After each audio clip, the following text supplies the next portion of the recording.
Assalamualaikum warahmatullahi wabarakatuh. Salam sejahtera untuk kita semua. Apa kabarnya rekan-rekan mahasiswa Universitas Dian Nusantara? Kita berjumpa kembali di mata kuliah simulasi bisnis di pertemuan keempat. Alhamdulillah, kita sudah sampai di pertemuan keempat di hari ini. Mudah-mudahan kita diberi keberkahan, kesehatan, sehingga kita bisa terus menjalankan dan menggali ilmu-ilmu pengetahuan. Rekan-rekan semuanya, sebelum kita memulai proses belajar mengajar ini, alangkah baiknya kita sama-sama berdoa agar perjalanan proses belajar mengajar ini berjalan dengan lancar dan sukses. Berdoa menurut keyakinan dan kepercayaan masing-masing. Berdoa dimulai.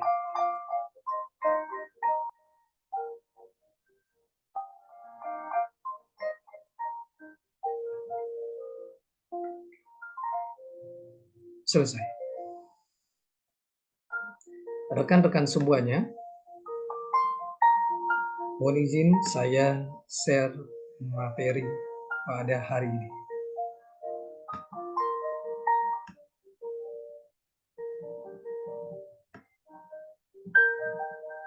Hari ini kita akan membahas mengenai organisasi dan badan usaha, hukum dan perizinan usaha.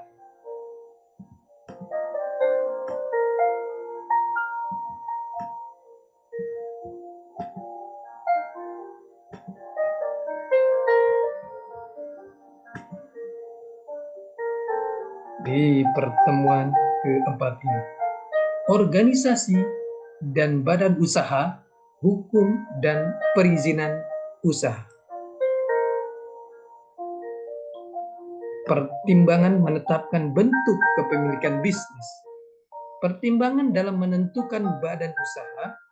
Beberapa pertimbangan umum yang sangat penting dalam menentukan bentuk badan usaha atau perusahaan adalah sebagai berikut. A. Lingkungan bisnis. 1. Lingkungan ekonomi. 2. Lingkungan industri. 3. Lingkungan global. B. Rencana manajemen. 1. Struktur organisasi. 2. Sumber daya manusia. Dan 3. Produksi. C. Rencana pemasaran. 1. Target pasar. 2. Karakteristik produk. 3. Penentuan harga. 4. Promosi. D. Rencana keuangan atau finansial. 1. Kelayakan bisnis. 2. Pendanaan bisnis. Bentuk, jenis, dan macam badan usaha atau organisasi bisnis perusahaan. Bentuk-bentuk badan usaha. Bentuk badan secara yuridis. A. Badan usaha milik negara, BUMN. A. Perusahaan jawatan atau perja. Perusahaan ini bertujuan pelayanan kepada masyarakat dan bukan semata-mata mencari keuntungan atau profit. B. Perusahaan umum atau PERUM. Perusahaan ini seluruh modalnya diperoleh dari negara. PERUM bertujuan untuk melayani masyarakat dan mencari keuntungan atau profit. C. Perusahaan perseroan atau persero. Perusahaan ini modalnya terdiri atas saham-saham. Sebagian sahamnya dimiliki oleh negara dan sebagian lagi dimiliki oleh pihak swasta dan luar negeri. 1. Badan usaha atau perusahaan perseorangan atau individu. Perusahaan perseorangan adalah badan usaha kepemilikannya dimiliki oleh satu orang. Individu dapat membuat badan usaha perorangan tanpa izin dan tata cara tertentu. Semua orang bebas membuat bisnis personal tanpa adanya batasan untuk mendirikannya. Perseorangan seperti toko kelontong, tukang bakso keliling, pedagang asongan, dan lain sebagainya. Ciri-ciri dan sifat perusahaan perseorangan. Pertama, relatif mudah didirikan dan juga dibubarkan. Tanggung jawab tidak terbatas dan bisa melibatkan harta pribadi. Tidak ada pajak, yang ada adalah pungutan dan retribusi. Seluruh keuntungan dinikmati sendiri. Sulit mengatur roda perusahaan karena diatur sendiri. Keuntungan yang kecil yang terkadang harus mengorbankan penghasilan yang lebih besar. Jangka waktu badan usaha tidak terbatas atau seumur hidup. Sewaktu-waktu dapat dipindah tangankan. 2. Perusahaan atau badan usaha persekutuan atau partnership. Tinggal menunggu keuntungan, relatif mudah untuk didirikan, kelangsungan hidup perusahaan CV tidak menentu. 3. Perseorangan terbatas atau PT atau korporasi atau korporat. Perseorangan terbatas adalah organisasi bisnis yang memiliki badan hukum resmi yang dimiliki oleh minimal 2 orang dengan tanggung jawab yang hanya berlaku pada perusahaan tanpa melibatkan harta pribadi atau perseorangan yang ada di dalamnya. Di dalam PT, pemilik modal tidak harus memimpin perusahaan karena dapat menunjuk orang lain di luar pemilik modal untuk menjadi pimpinan. Untuk mendirikan PT atau perseorangan terbatas dibutuhkan sejumlah modal minimal dalam jumlah tertentu dan berbagai persyaratan lainnya.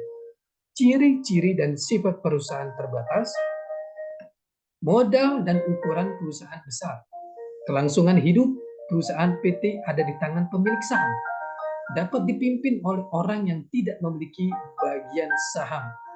Kepemilikan mudah berpindah tangan, mudah mencari tenaga kerja untuk karyawan atau pegawai, keuntungan dibagikan kepada pemilik modal atau saham dalam bentuk dividen, kekuatan dewan direksi lebih besar daripada kekuatan pemegang saham, sulit untuk membubarkan PT, pajak berganda pada pajak penghasilan atau PPh dan pajak dividen. Kewajiban terbatas pada modal tanpa melibatkan harta pribadi.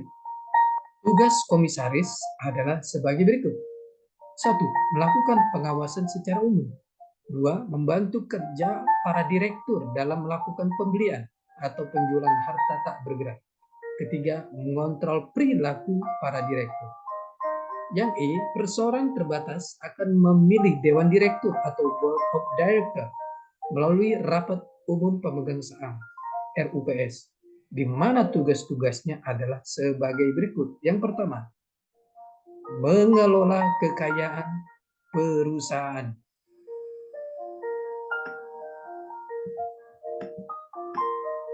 Pengembangan rencana bisnis, regulasi, dan prosedur pendirian usaha.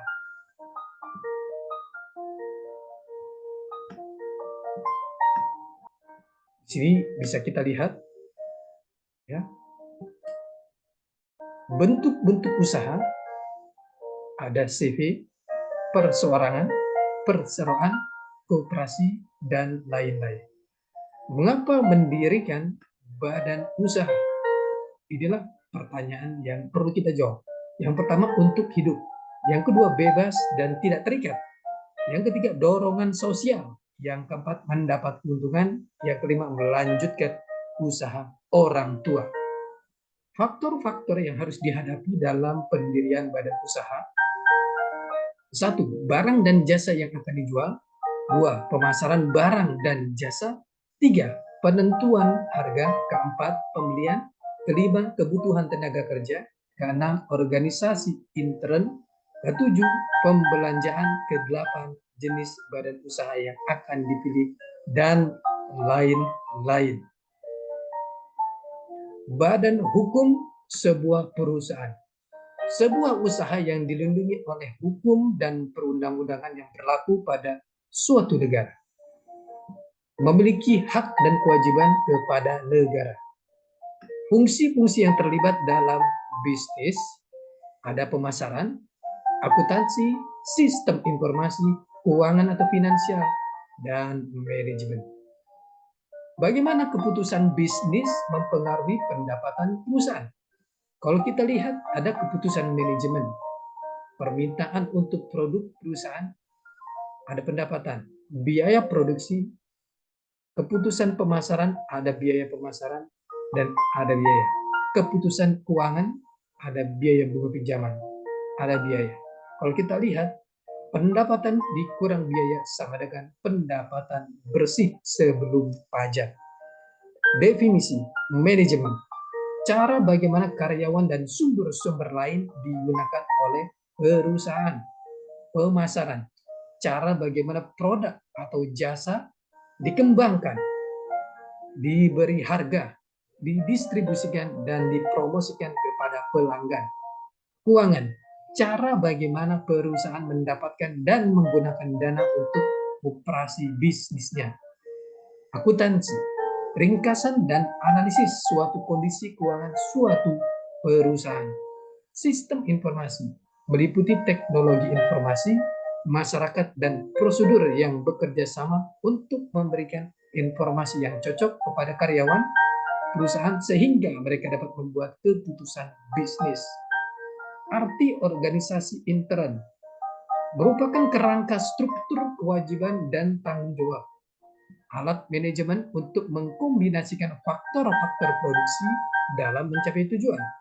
Alat untuk membagi kekuasaan dan tanggung jawab pada struktur intern.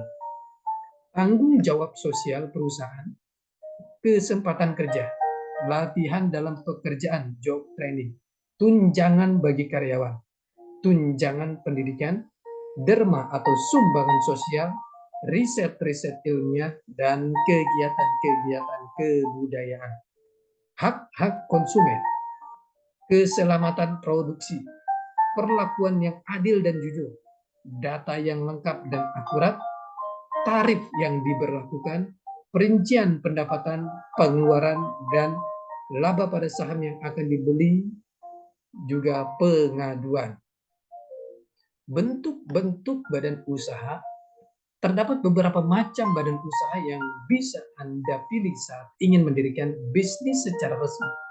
Jenis-jenis badan usaha yang paling banyak dikenal oleh masyarakat Indonesia yaitu perusahaan perseorangan, firma, CV, PT, koperasi, dan yayasan. Perusahaan perseorangan adalah bentuk usaha yang paling sederhana. Pemilik perusahaan perseorangan hanya satu orang dan pembentukannya tanpa izin serta tata cara yang rumit, misalnya membuka toko kelontong atau kedai makanan. Biasanya perusahaan perseorangan dibuat oleh pengusaha yang bermodal kecil dengan sumber daya dan kuantitas produksi yang terbatas. Perusahaan perseorangan bentuk usaha jenis ini paling mudah didirikan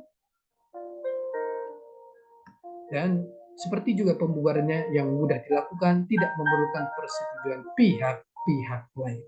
Teman-teman, ya, rekan-rekan semuanya, ini adalah pertemuan kita yang keempat. Kita akan berjumpa di pertemuan-pertemuan selanjutnya. Tetap semangat untuk belajar dan menggali ilmu. Sukses untuk kita semua. Salam sehat selalu. Terima kasih. Assalamualaikum warahmatullahi wabarakatuh.